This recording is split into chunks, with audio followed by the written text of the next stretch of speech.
Today's spoiler video is brought to you by Card Kingdom. You can get all the Dominaria cards you need over at cardkingdom.com/MTGGoldfish. Hello everyone, it's Seth, probably better known as Saffron Olive, and today, thanks to Wizards for hooking us up, we've got a sweet Spellslingery Dominaria United preview card to show off for y'all. So let's meet Belmore Battlemage Captain. So Balmor might just be a little uncommon, but don't let its rarity fool you. This is a really strong card. It's one of the uncommon legends from Dominaria United, and it is a 2-mana, Is-It colored 1/3 flying legendary bird wizard, and has a very good ability. Whenever you cast an instant or sorcery spell, pump all of your creatures, including Belmore, so it pumps itself, +1/+0, and give everything trample until end of turn. So if you think about Belmore, what does this card want? It wants your deck to have a bunch of creatures to pump, and then a bunch of cheap spells to cast and pump your creatures. That seems pretty easy to put together,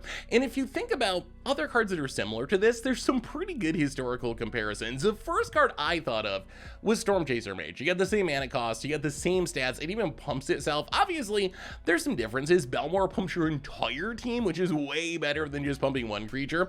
Although I guess Stormchaser does have haste. Also similar to Atlas the Cinderwind, Atlas has a very similar ability. Whenever you cast the instant or sorcery, pump all of your wizards +1/+1. But Atlas is a little limited by its tribe. Like, it only works with wizards. If you don't have a bunch of wizards, it doesn't really do anything. Belmore doesn't care. Like, you can pump any creatures with this. Anything on the battlefield is gonna get pumped. Maybe a worse comparison, because both Stormchaser and Atlas have seen at least some play in Standard and other formats, is Leonin Lightscribe, which kind of flopped in Standard.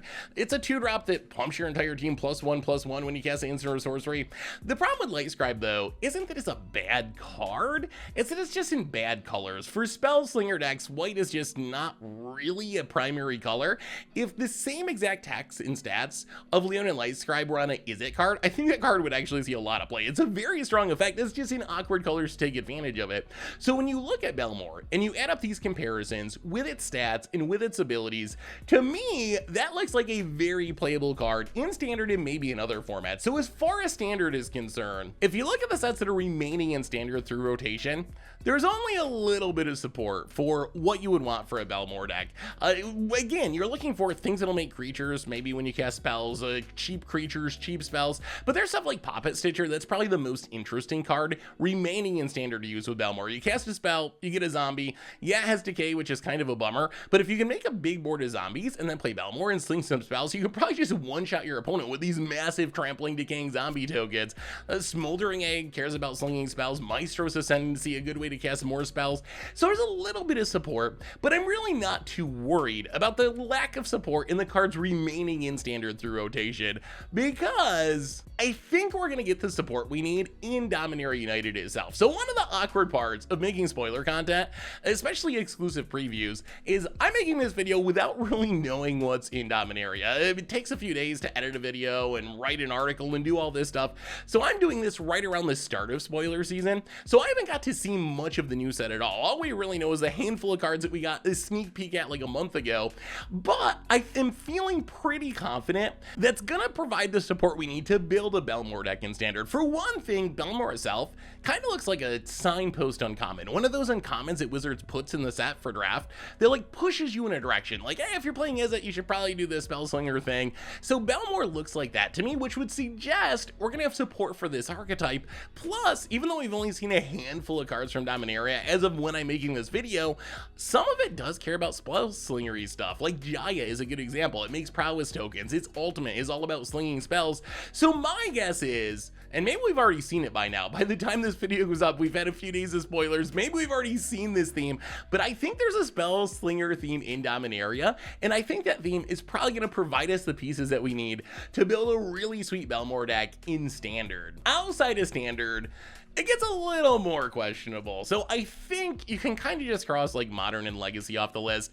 Lightning Bolt's just too punishing. On the other hand, I am pretty interested in Belmore in newer non-rotating formats, a historic Pioneer Explorer, for a couple of reasons. One is you don't got to deal with Lightning Bolt, which is the natural enemy of 3 toughness creatures. The other is there's some pretty sweet support there. Like, remember, Belmore is a wizard, so you can play this in an Atlas deck, play both of them. Whenever you cast a spell, your stuff's gonna get get absolutely massive. Atlas is going to trigger to pump your team. Belmore is going to trigger to pump your team. So next thing you know, your wizards are just absolutely huge. You're pumping your Dread Horde Arcana so you can flashback bigger spells. There's tons of good spells in these formats. If you're playing wizards, you get Wizards Lightning, so you get a lightning bolt even though your opponents don't. You got Play with Fire, you got Consider, you got Opt, you got other wizards in the format. So I actually put together a Pioneer Wizard deck with Belmore. I wrote an article. I'll link it in the description. If you want to see the deck list, definitely check it out. But I think there's potential there. Is it going to be better than like Is It Phoenix? Probably not, but it does seem good enough to at least be fun to play with and probably good enough to win a decent amount of games as well. The other place where Belmore is really going to shine is in Commander. So if you think about Commander,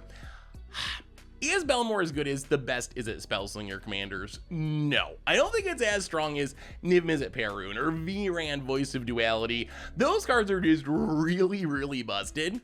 Belmore, on the other hand, it is a very good card, but it's just not quite that good. So I'm not exactly sure just how popular this is going to be as a commander. Are people going to play this instead of Niv Mizzet, instead of Vran?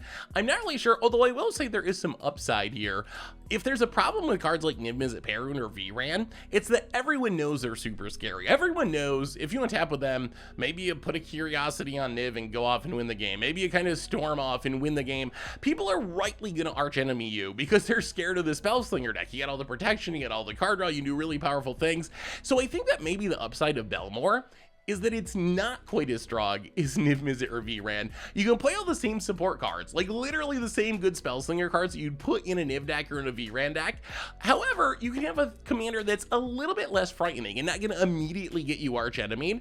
So maybe that is the biggest upside of this card. People are going to see it and be like, oh, that's an uncommon, I got nothing to worry about. And then you're going to catch it by surprise and kill them out of nowhere, because even though it's not Niv and it's not Vran, this is a really scary card leading a commander deck. If you want to build around it, all you gotta do is overload your deck with all the things that make tokens when you cast a spell. Young Pyromancers, Talrans, Metallurgic Summonings, Murmuring Mystic. There's a ton of these cards, and then you just play all the cheap spells. Play the Ponders and the Preordains and the Brainstorms.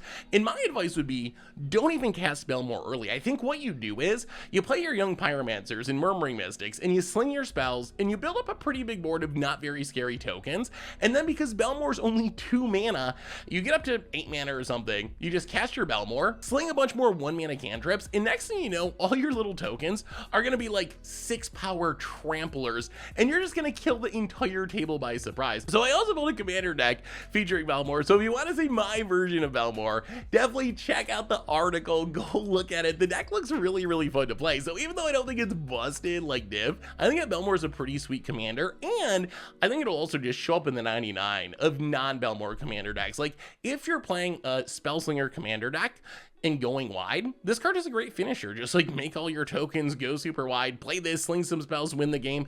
And one of the things I like about it is its ability, in a weird way, it works with go wide decks and with go tall decks. If you're playing a go wide deck, the +1/+0 is going to be huge. The more creatures you have, the more powerful that ability is. So if you're going super wide, that's great. On the other hand, if you're going more tall with a few big creatures, giving them +1/+0, not super exciting if you don't have a ton of creatures on the battlefield. However, giving your big creatures trample, that's legit scary, because then you can swing in through blockers and close out the game that way. So anyway, that is Belmore Battlemage Captain. Thanks again to Wizards for hooking us up, and now I'm curious what you all think about this card. You have heard my thoughts on it. What are your thoughts? How good can it be in Standard? Can it show up in older formats? Can the Pioneer deck work? What about Commander? How good of it is it? Spellslinger Commander, is it? Is it a 99 card? Are you going to play as your Commander? What's your favorite support piece? Also, I don't think I mentioned this earlier, but really sweet with Harmonic Prodigy, doubling up its triggers as well. So if you build it in Commander, keep that in mind too. So that is Belmore Battlemage Captain.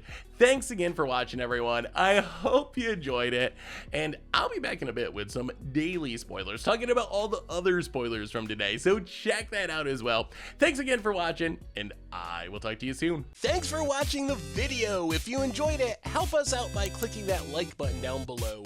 And to keep up on all the latest and greatest, click that subscribe button. And don't forget to hit that bell icon to get alerts whenever we have new videos. And if you want to, check out some of our other sweet videos here and here.